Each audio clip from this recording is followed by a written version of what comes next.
नौ ठिकाना भारत की तरफ से पाकिस्तान और पाकिस्तानी आतंकवादियों के खिलाफ की गई बड़ी कार्रवाई के बीच इस समय हमारे साथ उमर अब्दुल्ला सरकार में मंत्री सतीश शर्मा जी हमारे साथ हैं। सर, किस तरीके से देख रहे हैं आप इस भारत की बड़ी कार्रवाई को? देखो, यहाँ LOC पे हम खड़े हैं। कल रात से उमर अब्दुल्ला साहब की हिदायत थी कि अपने सरहदी लोगों की आपने खबर लेनी है और बिल्कुल उनके साथ शाना बशाना सरकार खड़ी है। और भारत सरकार ने जो एक कदम टेरर के ख़िलाफ़ उठाया है, ये पूरे विश्व में एक मैसेज है that India stands against terrorism. और जो नो मिलिट्री बेस और नो सिविलियन एरियाज़ पे टेरर कैंप्स पे ये अटैक था 9 जगहों पे जैसा पता चला। और मुझे लगता है कि दिस शुड बी एक हमारी तरफ से एक मैसेज है कि जो हमारे बेकसूर लोग शहीद होते आ रहे हैं, ये एक बड़ा कड़ा जवाब है। और हम लोग हिंदुस्तान की army, belt forces, paramilitary forces के साथ शाना बशाना कंधे से कंधा मिलाकर बगैर वर्दी सरहद पर खड़े हैं। और एक करारा जवाब जो उनको मिला है आगे भी मिलता रहेगा जब तक वो गुरेज नहीं करेंगे। कोशिश करेंगे सिविलियन लोगों को सेफर प्लेसेस पे पहुंचाया जाए, because we are ready for any retaliation. और मुझे लगता है हमारी आर्मी, बेल्ट फोर्सेस, पुलिस इतनी सक्षम है कि वो ऐसे दहशतगर्दों को मुंह तोड़ जवाब दे रही है और देती रही। सर, इस समय आप सरहदी इलाके में खुद मौजूद हैं, यहाँ से सरहद कोई ज़्यादा दूर नहीं है। किस तरीके की कार्रवाई जो है प्रशासन की तरफ से, जम्मू कश्मीर प्रशासन की तरफ से की जा रही है अपने जो सिविलियंस हैं या फिर अपनी सुरक्षा के लिए? देखो, फ़िलहाल तो स्कूल कॉलेजेस बंद कर दिए गए हैं। जो लोग सेफ़र प्लेसेस पे जा सकते हैं, बिकॉज़ आप इस दुश्मन मुल्क का कोई भरोसा नहीं है।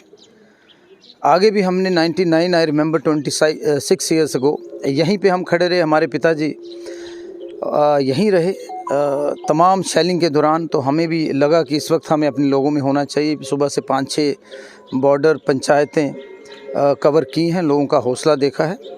बहुत हमारे बहादुर लोग हैं। मैं भी एक फ़ौजी का पुत्र हूँ, तो वो जज्बा हमारे में शाना बशाना है। और अगर ऐसा मौका आएगा तो हम भी लीड फ्रॉम द फ्रंट अपने देश की सुरक्षा और हिफाजत के लिए हम तैयार हैं। Administration is doing well. SDM साहब के साथ अभी हमारी मीटिंग है, सब लोग बुलाए हैं। जो भी उचित होगा कार्रवाई हम करेंगे। आमतौर पर होता क्या है कि जब जंग लगती है तो लोग सुरक्षित ठिकानों की तरफ चले जाते हैं, लेकिन हमें पता चला कि मंत्री जी रात को ही यहाँ पर आगे सरहदी इलाके में अपने लोगों के बीच में। देखो, मैं इनमें से एक हूँ, तो इस पल में इनके साथ खड़ा होना मेरा फ़र्ज़ है और अंतिम तक हम इनके साथ रहेंगे। एक चीज़ है सर, भारत ने जब सर्जिकल स्ट्राइक की थी या फिर बालाकोट में स्ट्राइक की थी, तो उस समय हमारे देश के कुछ नेता सबूत मांग रहे थे, लेकिन इस बार भी क्या सबूत मांगने की कोई ज़रूरत है? क्योंकि पाकिस्तान खुद ही, देखो, जो उन्होंने कायराना, बुज़दिलाना और बारबरिक एक्ट किया, तो उसके बाद सबूत की तो बात ही नहीं है। हमें इस वक्त अपने दुश्मन मुल्क को करारा जवाब देना है। जो हमारे देश के यशस्वी प्रधानमंत्री नरेंद्र मोदी जी फैसला ले रहे हैं, उमर अब्दुल्ला सरकार शाना बशाना उसके साथ खड़ी है। और when it comes to nation, तो आई थिंक नेशन फर्स्ट, उसके आगे कुछ भी नहीं होता है। इस वक्त हम मजबूती के साथ खड़े हैं अपने लोगों के साथ और अपनी आर्मी के साथ। आपको लगता है कि जिस तरीके से भारत ने जो एक्शन लिया है उससे जो जंग है और आगे बढ़ेगी और ये यहाँ पर रुकने वाली नहीं है, और भी आगे भी इसके जो असर है वो काफ़ी दूर तक असर रहेगा? प्रोलॉन्ग हो सकती है। देयर आर मैनी फोर्सेस, दुश्मन मुल्कों के साथ और भी मुल्क हैं, उनके वेस्टेड इंटरेस्ट भी हैं, कहीं ना कहीं कुछ इसे ट्रेड वॉर भी समझते हैं। लेकिन हमारी लड़ाई दहशतगर्दी के खिलाफ है, जब तक लड़ना पड़ेगा हम लड़ेंगे। धन्यवाद। जय हिंद। धन्यवाद सर। तो ये जम्मू कश्मीर में उमर अब्दुल्ला सरकार में मंत्री सतीश शर्मा, इनका कहना है कि लोगों के बीच में हम रहेंगे और इनको पूरा भरोसा है कि जो भारत की जो कार्रवाई है वो सटीक होगी और भारत जो है सक्षम है। और इस समय ये सरहदी इलाके में मौजूद हैं उमर अब्दुल्ला सरकार में मंत्री सतीश शर्मा। फिलहाल इतना ही, धन्यवाद।